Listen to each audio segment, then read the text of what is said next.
गुज़िश्ता बरस 9 नवंबर को जब भारतीय सुप्रीम कोर्ट ने बाबरी मस्जिद मुकदमे का फैसला सुनाया तो अलल ऐलान इंसाफ का खून कर डाला।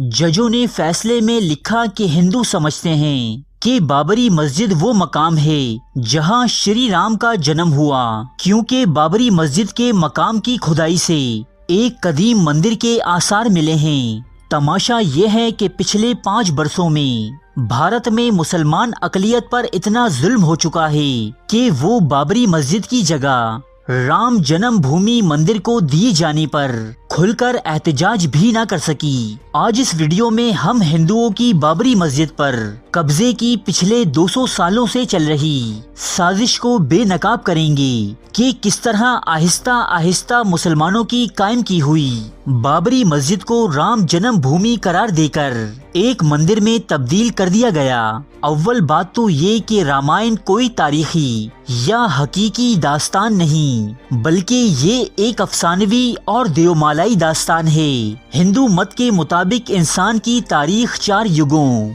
यानी सत्य युग, त्रेता युग, द्वापर युग और कलयुग पर मुश्तमिल है। पिछले 5000 बरसों से कलयुग चल रहा है। हिंदुओं के मुताबिक श्री राम 9 लाख साल पहले पैदा हुए, क्योंकि त्रेता युग का अरसा 12,78,000 सालों पर मुहित था, जबकि रामायण को संस्कृत जबान के शायर वाल्मीकि ने 6ठी सदी कबले मसीह से 1ली सदी कबले मसीह के दरमियान तहरीर किया। रामायण के सैकड़ों कलमी नुस्खे मौजूद हैं और इन तमाम में कहानी मुख्तलिफ अंदाज में बयान हुई है। सबसे बड़ा फर्क ये है कि कदीम तरीन नुस्खा सिर्फ 5 अबवाब यानी चैप्टर्स रखता है, जबकि 11वीं सदी ईसवी के बाद नुस्खों में 7 अबवाब यानी चैप्टर्स हैं। जिस तरह रामायण एक फर्जी दास्तान है, इसी तरह इसमें जिस अयोध्या शहर का जिक्र आया है वो भी एक ख्याली शहर था जो हकीकत में कोई वजूद नहीं रखता।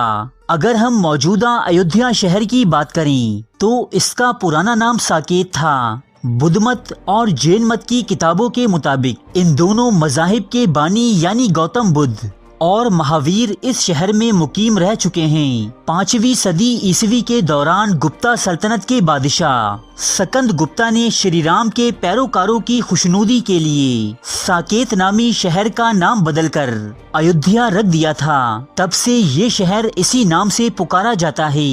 इसके अलावा भी हिंदुस्तान में 22 शहर ऐसे हैं जो राम की जन्म भूमि होने के दावेदार हैं। कदीम जमाने में अग्नि, ब्रह्मा और इंद्र हिंदुस्तान के अहम देवता थे, लेकिन बाद के अदवार में हिंदुस्तान में 2 देवता विष्णु और शिव बहुत ज्यादा मकबूल हुए। अब इन दोनों देवताओं के पुरोहितों की कोशिश होती कि वो ज्यादा से ज्यादा पैरोकार अपने अपने मंदिरों में लाएं। उसी दौर में रामायण के हीरो राम और महाभारत के हीरो कृष्णा को विष्णु देवता का अवतार करार दिया गया ताकि शिव पर विष्णु की बर्तरी साबित की जा सके।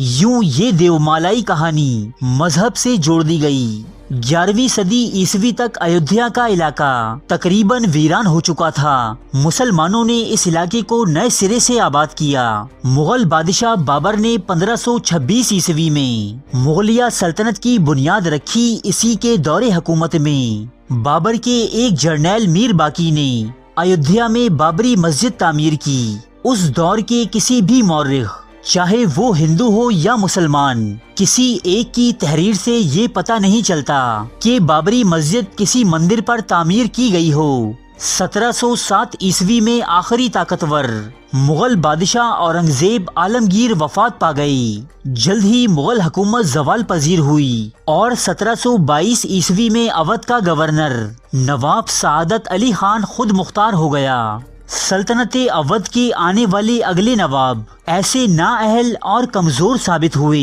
कि 1819 ईस्वी तक अवध की तमाम मईशत अंग्रेजों के हाथ में चली गई। यही वो पहला मौका था कि जब अंग्रेजों ने लैंड रेवेन्यू के रिकॉर्ड में बाबरी मस्जिद को सीता की रसोई मस्जिद और मस्जिद जन्म स्थान के नामों से लिखा। तनाज़ाए बाबरी मस्जिद के बीच انگریزوں ہی کے بوئے ہوئے ہیں۔ یہ انگریزوں کی وہ خطرناک ترین چال تھی کہ جس کے سبب پچھلے 200 سال سے ہندو اور مسلمان ایک دوسرے سے برسر پیکار ہیں۔ اس وقت مسجد جنم استھان کا لفظ صرف سرکاری دستاویزات تک ہی محدود رہا۔ البتہ جنگ آزادی 1857 عیسوی کے بعد کہ جب مسلمان خاص طور پر انگریزوں کے آتاب کا نشانہ بنی، اس جنگ میں چونکہ ہندو انگریزوں کے آلائے کار بنے تھے، اس لیے مسلمان سرداروں کی جاگیریں اور زمینیں ضبط کر کے ہندو رہنماؤں کو دی جانے لگیں۔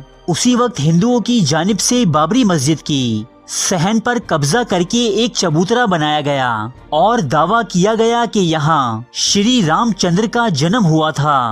کچھ دن بعد پروہتوں کی جانب سے بابری مسجد کی ملکیت کا دعویٰ بھی کر دیا گیا۔ جنگ آزادی 1857 کے بعد مسلمانوں پر حالات بہت زیادہ تنگ تھے۔ ایسے مخالفانہ ماحول میں بہت ہی کم مسلمان اس عمل کے خلاف احتجاج کر سکے۔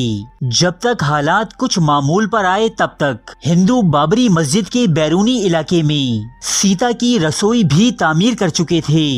بعد ازاں انگریزوں کے دور میں کئی مرتبہ بابری مسجد پر دھاوا بولا گیا، یہاں تک کہ اس کے بعض حصوں کو شہید بھی کر دیا گیا، جسے مسلمانوں اور حکومت نے مل کر دوبارہ تعمیر کیا۔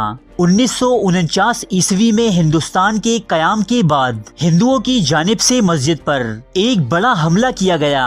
چوکی دار کو مار پیٹ کر زبردستی مسجد کے حال میں رام اور سیتا کے بت رکھ دیے گئے، جنہیں اس وقت کے بھارتی وزیر اعظم پنڈت نہرو کے احکامات کے باوجود ہٹایا نہ جا سکا۔ 1992 میں مختلف ہندو تنظیموں نے مل کر ایک بے سروپا دعوے کی بنیاد پر بابری مسجد کو شہید کر دیا۔ اب اس جگہ کو مندر کے لیے قانونی طور پر حاصل کرنے کے لیے محکمہ آثار قدیمہ کی ایک جعلی رپورٹ بنوائی گئی، جس میں دعویٰ کیا گیا کہ بابری مسجد کے نیچے ایک قدیم مندر کے نشانات ملے ہیں۔ 2 ہندو ماہر آثار قدیمہ پروفیسر سپریا ورما اور پروفیسر جیا مینن نے ہی اس رپورٹ کی کلئی کھول کر رکھ دی اور بتایا کہ کس طرح جعلی ثبوتوں کے ذریعے یہ رپورٹ ترتیب دی گئی ہے۔ اس کے باوجود انڈین سپریم کورٹ نے عدل و انصاف کو اپنے پیروں تلے رونتے ہوئے صرف ہندو عقائد کی بنا پر بابری مسجد کو رام جنم بھومی قرار دے ڈالا۔